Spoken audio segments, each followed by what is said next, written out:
So I got to check out The Vigil, which isn't releasing until February, so you got a little ways to go on this one for yourself.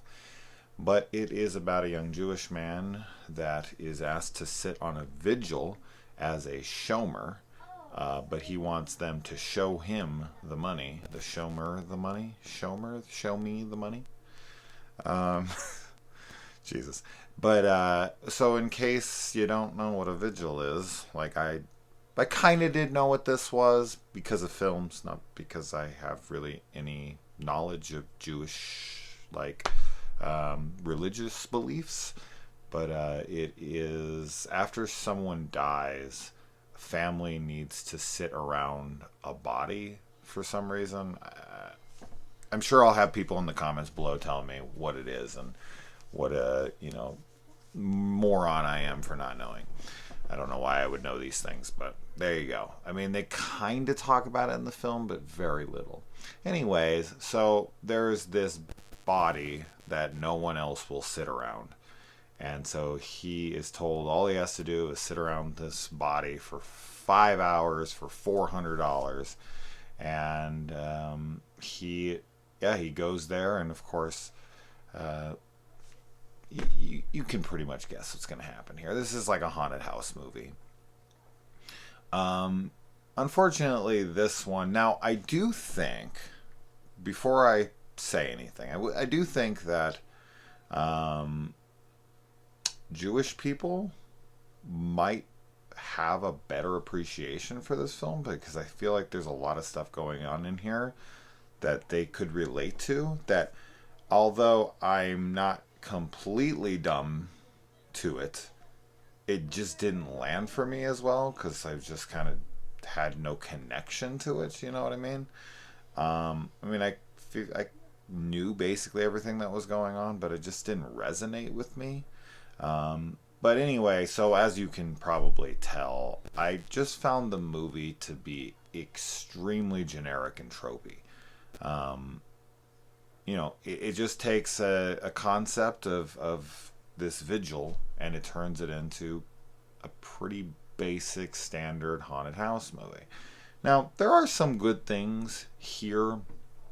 I did like the music at times. The film's well shot enough, although there's no real style to the film, to be completely honest. The atmosphere is fine. There is a really cool scene towards the end that takes place in a hallway with a light. I liked that. I thought that was pretty cool. I really wish the rest of the film would have been like that.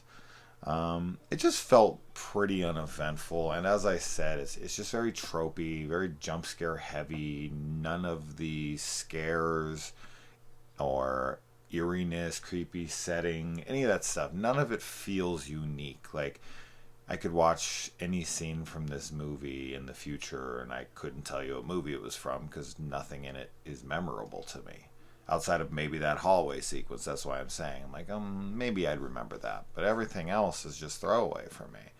The performances are all fine.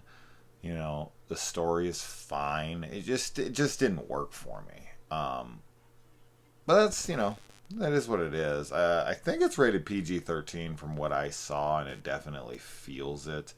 As far as this main character goes, there's this attempt at trying to connect to his story because of something that happened to him in the past and an interaction he's having with a young lady that's interested in him, and he's this is his real first interaction with a woman, so he's a rookie at this, and there's supposed to be some kind of romantic thing going on there, but it's almost not explored at all. It's almost just completely abandoned. They bring it up a little bit, and some things happen. I don't want to give anything away, but let's just say that it's very, very little development on that thing. Then the thing that happened is past. Yet again, very little exploration of this. Where if you were to take the footage of the flashbacks, it's a minute long, and I just don't find it to be that eventful. I can tell you what it is in half a second. It's really not that interesting. It is what it is, but there's just not really much going on here for me. But maybe someone who has sat in a vigil and has Jewish beliefs and can relate to some of this stuff, they might find much more pleasure out of it than I found. But man, yeah, this is just way too generic for me. I didn't find almost any enjoyability out of this film. So that's how I feel. Anyways, let me know when you watch it. It won't be for a little while, but if you do, let me know. Adios.